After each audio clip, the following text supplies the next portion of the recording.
മഴവെള്ളം കവർന്നത് ഒരു ഉപജീവന മാർഗം. 3 പതിറ്റാണ്ടിന്റെ അധ്വാനത്തിനൊടുവിൽ സ്വന്തമായി തുടങ്ങിയ പ്രിന്റിംഗ് പ്രസ്, വായ്പയെടുത്ത് വാങ്ങിയ യന്ത്രങ്ങൾ. ഒരു രാത്രി പെയ്ത കനത്ത മഴയിൽ എല്ലാം വെള്ളത്തിനടിയിലായി. അടിമാലിയിൽ സിബി വർഗീസിന്റെയും ശൈലയുടെയും ജീവിതമാണ് മഴവെള്ളം തകർത്തത്. കഴിഞ്ഞ ദിവസം അടിമാലിയിൽ പെയ്ത കനത്ത മഴയിലാണ് ടൗൺ ജുമാ മസ്ജിദിന് എതിർവശം പ്രവർത്തിക്കുന്ന ഐറിസ് ഓഫ്സെറ്റ് പ്രിന്റിംഗ് പ്രസിൽ വെള്ളം കയറിയത്. ഇരുമ്പുപാലം സ്വദേശികളായ സിബി വർഗീസും ഭാര്യ ഷൈലയ്ക്കും ഈ സ്ഥാപനം ഒരു ബിസിനസ് മാത്രമായിരുന്നില്ല, കുടുംബത്തിന്റെ ഏക ഉപജീവന മാർഗമായിരുന്നു.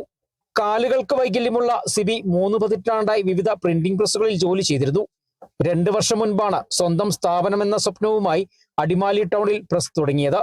8 ലക്ഷം രൂപ ധനകാര്യ സ്ഥാപനത്തിൽ നിന്ന് വായ്പയെടുത്താണ് യന്ത്രങ്ങൾ ഉൾപ്പെടെ സ്ഥാപനം ഒരുക്കിയത്. വായ്പയുടെ ഗഡുക്കൾ അടയ്ക്കാനും കുടുംബം പുലർത്താനും പ്രസ്സിൽ നിന്നുള്ള വരുമാനം മാത്രമായിരുന്നു ഏകാശ്രയം. അതിനേക്കാൾ മഴ ഉച്ച കഴിഞ്ഞുണ്ടായ ഒരേ മഴയിൽ റോഡിൽ നിന്ന് വെള്ളവും ഓടയുടെ അശാസ്ത്രീയമായ രീതിയിലുള്ള ഓടയുടെ ഇത് മൂലം വെള്ളം ഞങ്ങളുടെ സ്ഥാപനത്തിലേക്ക് വരികയും ഏകദേശം ഇത്രയും ഭാഗത്തോളം വെള്ളം മുങ്ങി. അതിൽ നിന്ന് കൊണ്ട് മെഷീനറിയും കാര്യങ്ങളും എല്ലാം വെള്ളത്തിനടിയിലായി പോയി. ഇപ്പൊ അത് പണിതെടുക്കുന്നതിന് എത്രയാവുമെന്നും അറിയില്ല. സർവീസ് ചെയ്ത് എടുക്കുന്നതിന് കഴിഞ്ഞാലേ മാത്രമേ അതിനെക്കുറിച്ച് അറിയാൻ പറ്റുള്ളൂ. ശനിയാഴ്ച വൈകിട്ട് അപ്രതീക്ഷിതമായി പെയ്ത മഴയിൽ സ്ഥാപനത്തിന് മുന്നിലെ ഓട കവിഞ്ഞാണ് വെള്ളം അകത്തേക്ക് കയറിയത്. ഏകദേശം 4 അടി ഉയരത്തിൽ വെള്ളത്തിനൊപ്പം ചെളിയും ഉൾപ്പെടെ മുറിക്കുള്ളിലെത്തി. യന്ത്രങ്ങളുടെ മോട്ടോറുകൾ ഉൾപ്പെടെയുള്ള ഉപകരണങ്ങൾക്കാണ് വലിയ തോതിൽ നാശനഷ്ടമുണ്ടായത്.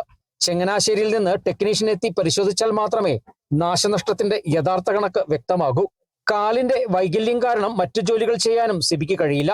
അതുകൊണ്ട് തന്നെ പെട്ടെന്നെത്തിയ മഴവെള്ളം തകർത്തത് യന്ത്രങ്ങൾ മാത്രമല്ല, സിബിയുടെയും ശൈലയുടെയും മുന്നോട്ടുള്ള ജീവിതത്തിന്റെ പ്രതീക്ഷ കൂടിയാണ്. Bineesh Antony, Kerala vision news, Idukki.